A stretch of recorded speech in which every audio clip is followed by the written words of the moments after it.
The biggest party of the summer is officially over. SummerSlam 2024 was last night, and today we're going to talk about it and we are going to rank these matches. Honestly, I don't think we could have asked for a better opener. Rhea Ripley against Liv Morgan for the Women's Championship was great. The storytelling was awesome. The shoulder bumps in the turnbuckle and her putting it back in place was a little silly, but I still enjoyed it. I mean, the whole Dominic Mysterio turning on Rhea Ripley, going with Liv Morgan, I thought that was neat, a little predictable, but overall it was a great match. Speaking of great matches, this was exactly what it needed to be. LA Knight versus Logan Paul for the United States Championship.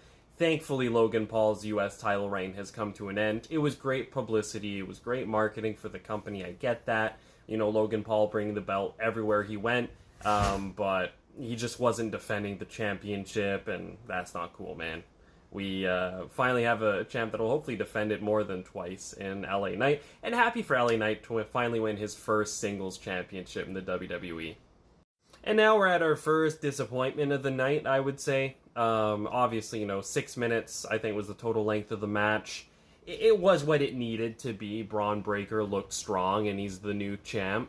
But when you have Sami Zayn in the match, I think you just kind of hope for something more, especially Braun Breaker, too. I like his in-ring work. I think he's great. It was a little disappointing. Not bad by any means, but I just wish they would have went on a little longer.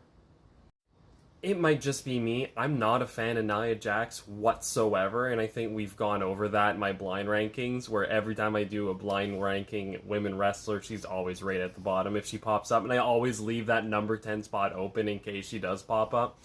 I mean, they did as good as they could with what they had. When you have someone like Nia, yes, she's this giant, she portrays the giant character in the women's division, but the giant doesn't necessarily always have to be boring, and I just feel like anytime she's there, she just sucks the fun out of life. So this match was fine for what it was. They teased the cash-in, which was neat.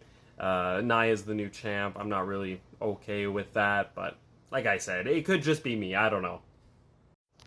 Listen, as a professional wrestling referee, Seth Rollins needs some more training.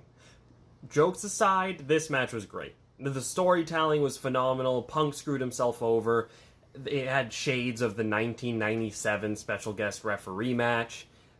Exactly what it needed to be. The bracelet came in play. Seth Rollins, like I said, kind of didn't really care about the rules too much, and that was fun to see. It was just nice to see these two finally go at it and CM Punk not get hurt. So, yeah, overall, great match. And now here we are with our match of the night, the World Heavyweight Championship match, Damian Priest against Gunther. Gunther wins the Heavyweight Championship because of Finn Balor, and if you remember 1 year ago, Damian Priest accidentally cost Finn Balor the Heavyweight Championship at SummerSlam. Then we had the tension within the Judgment Day. Finally, it imploded earlier with Dominic Mysterio leaving, and now Finn Balor leaving. Seems like the Judgment Day is no more. This match was great.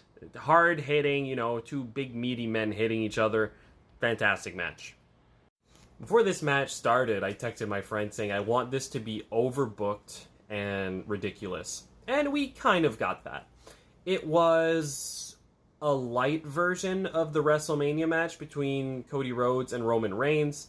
Bloodline rules means, cameo appearances. It was the Deadpool and Wolverine of WWE, I guess the WrestleMania match was. And this just kind of felt like Multiverse of Madness, where, you get a few people show up. Roman Reigns comes back, attacks Solo. That was awesome. Arn Anderson before the match is like, hey, Cody, you got some buddies coming. Don't worry about it. And obviously it's Kevin Owens and Randy Orton, right? Part of me was hoping for Jay and Jimmy, and then Roman Reigns comes out after. I thought that would have been great, but, it is what it is. This match was still good. It was still a good match. Great way to close the show with Roman Reigns and Cody Rhodes standing tall. Who knows what's coming next? I'll do predictions for way too early match predictions for Survivor Series. And I think there's going to be a big bloodline, old bloodline or OG bloodline versus new bloodline. So we'll see, and stay tuned. Let me know what you thought of SummerSlam. Overall, I think the show was great. It's a few matches didn't live up to expectations, but there was no stinker. It was even the bad matches were good, so, or even the worst matches were good, so there you go. What did you think? Comment down below, let me know.